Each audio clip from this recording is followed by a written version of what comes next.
Pemirsa, kita akan memasuki kabar nang Panambayan. Penanganan kasus dugaan malpraktik di RSUD Ulin Banjarmasin terus bergulir di kepolisian. Berdasarkan keterangan dari beberapa saksi bahwa yang melakukan tindakan adalah dokter residen karena rumah sakit ini merupakan rumah sakit pendidikan sehingga ada program pendidikan dokter spesialis. Penanganan kasus dugaan malpraktik di RSUD Ulin Banjarmasin terus bergulir di kepolisian. Bahkan sudah ada 16 orang saksi yang telah dimintai keterangan oleh penyidik. Kasat Reskrim Polresta Banjarmasin, Kompol Thomas Afrian, Wahitakoni Prima TV, tengah hari Sabtu 4 Mei 2024 memedahkan, selain 16 orang saksi yang dimintai keterangan terkait kasus dugaan malpraktik, pihaknya juga telah memanggil pula Direktur RSUD Ulin Banjarmasin. Menurut Thomas Afrian, berdasarkan keterangan beberapa saksi bahwa yang melakukan tindakan adalah dokter residen karena rumah sakit ini merupakan rumah sakit pendidikan sehingga ada program pendidikan dokter spesialis. Sedangkan dokter residen merupakan dokter yang telah lulus dari perguruan tinggi kedokteran yang sedang dalam proses pelatihan klinis lanjutan di rumah sakit atau lembaga kesehatan lainnya.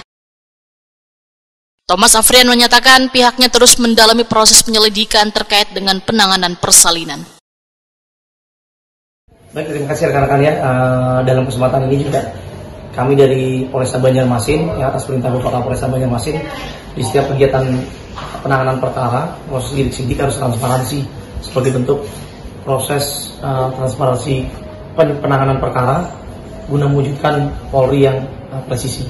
Nah, untuk itu dalam kaitannya dengan dugaan kasus malpraktik yang terjadi di salah satu rumah sakit di Kota Banjarmasin, ya perlu dapat kami sampaikan untuk penyelidik sampai saat ini sudah mengambil keterangan kurang lebih 16 saksi, di mana tadi untuk dijadwal di hari Kamis tadi yaitu direktur dari rumah sakit Ulin.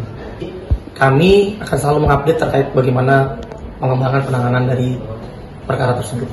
Dari khususnya dari kesehatan pasti ada yang kami minta keterangan. Karena kenapa? Karena ada beberapa keterangan dari beberapa saksi itu menggunakan bahasa medis atau bahasa kedokteran. Sementara itu, Direktur RSUD Ulin Banjarmasin Dr. Diaudin Mkes melalui Kepala Seksi Humas dan Informasi Yan Setiawan meminta agar Kada memberitakan nang kesannya menghakimi karena pihaknya meyakini bila tenaga kesehatan telah melakukan tugasnya sesuai SOP yang berlaku. Namun pihaknya pun menghormati proses penyelidikan yang akan dilakukan oleh kepolisian. Jadi kita meyakini bahwa nakes kita sudah bertindak sesuai dengan standar. Namun kita menghargai dan akan mengikuti seluruh proses pemeriksaan. Jadi kita tunggu saja hasil pemeriksaan dari kepolisian dengan asas praduga tak bersalah harus diutamakan. Jangan sampai ada pemberitaan yang kesannya menghakimi.